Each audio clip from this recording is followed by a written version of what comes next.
Because they voted for their own staffs to be deported? These farm owner dudes, they're saying, well, we thought the blacks would come back and do the jobs because they don't have jobs. Well, I'm sorry to break it to you, but black people have jobs, and you thought you were getting your slaves back is basically what you were saying. Like, that's what you thought. Texas is continuing the F around and find out stage. Guess what just hit 0 before Donald Trump's approval rating? Right there. Farm labor attendance, 0. Entire fields, whole crews are ghosting fields, leaving fruits and vegetables to rot because the Donald Trump administration is too busy playing cat and mouse with people who just want to feed America. To the MAGA people who are saying that immigrants are taking your job, this right here is your opportunity. Pick yourselves up by the bootstraps, get those buckets, and pick those strawberries. No more hiding behind those welfare checks that are padded behind blue state dollars. You wanted the raids, you got them. Now get in those fields and pick those fruits and vegetables before you watch the produce aisle turn to a luxury boutique section. Chop chop, MAGA. And that's it. So apparently they had this group chat or group call where the white MAGA farmers were upset and saying the only reason why they voted for shitty britches was because they thought the blacks didn't have jobs and the blacks would come back and work their fields.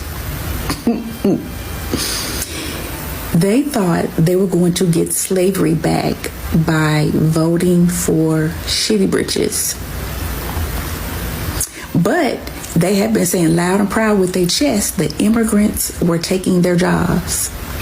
Yet, there are a couple of farms here in Texas that overnight lost 100% of their workforce. But immigrants was taking their jobs, right? Racism is expensive, huh? That, you know, the immigrants was taking the jobs from black folks. The farmers thought that the black people would come and work for them even cheaper. So what I'm trying to say, the farmers thought that they were going to have black slaves coming back. So that's why they didn't mind voting for Trump. Mass deportation. You know, I'm seeing all these videos right now where all these farmers are crying about not getting no help right now. You know what? Let me ask you something. When have you ever heard of a black farmer crying about it? Never. The white farmers. So, word is out now that the white farmers... America keeps asking one question every other time the economy shakes. Where are the black Americans? With the history of black people in America, from the cotton fields of slavery, to the factories, to the railroads, to the military service, to the sports and music and culture that made America a global superpower, black people have carried America on their backs for centuries. And you see, the white Americans understand that America cannot function without black labor, without black creativity, without black spending power, and even without black resilience. And now the same hands once forced to build America for free are still helping keep it alive today. And now let us look at these clips, then I'll be back with more commentaries. I don't know how to put it into words, but I genuinely want to have a conversation about this. Okay, I genuinely, like, no disrespect, just a genuine conversation. With everything going on right now, especially in America, there's a lot of civil unrest. It's almost to the point where it's like a boiling point, where it's about to pop, where it's about to burst. Everyone is having civil unrest. It's like it's teetering onto something, but we don't know what it is yet, right? Everybody keeps saying, how could they do this? Why isn't anybody stopping anything? Like, what's going on?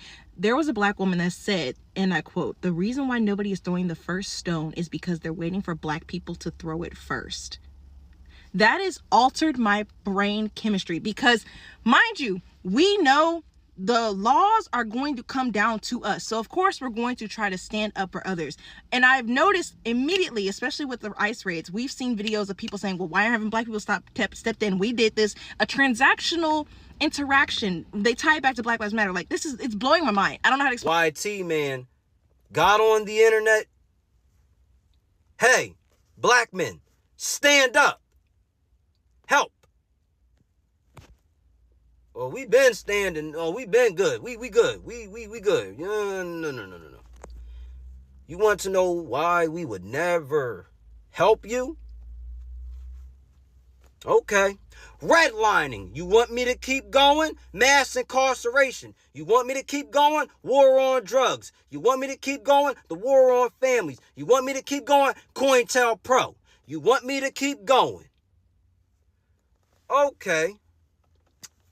Let's go there. Tamir Rice. You want me to keep going? Henrietta Lacks. You want me to keep going? Malcolm. You want me to keep going? King. You want me to keep going? Asada Shakur. You want me to keep going? Tupac Shakur. West Side to Best Side. You want me to keep going? Tasteism in the medical field. You want me to keep going? Tasteism in the education field. You want me to keep going? Police brutality. You want me to keep going?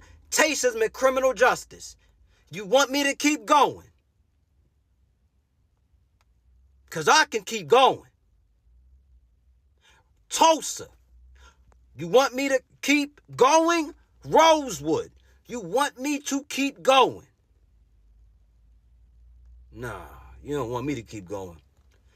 Go ask the other folks. They might help. Go ask the other ones. They'll help. Go ask the other people. Just don't ask the black men. I know we the kings. I know. I just saw a post that was just like, the fact that people aren't rioting in the streets of America is truly astounding. And the first comment under it was, they're waiting on black people to do it. And now that I think about it, that is literally facts. The reason why things are not happening right now the way they should, and riots are not happening the way they should, is because they want us to be on the front lines of it, like we always are, of every revolution in American history. But this time we don't want to do it because we know how that turns out for us. It just turns out them labeling us as the usual suspects. It's just an easy excuse for them to put violence on us or attached to us as like a part of our character or something. They're afraid to be on the front lines of it themselves because they know that the perception of them is going to change afterwards, no matter what happens. And now we understand that for centuries, black Americans have helped build America up to the point it is right now through creativity, through sacrifice, through labor, and through resilience. And now we clearly understand that black Americans have always been a major force behind America's economy and the global influence. Despite the discrimination and systematic barriers, black Americans helped shape the modern America. And now that raises a powerful question. If black people achieved all that while fighting against the system, now imagine what could happen with true equality and opportunity.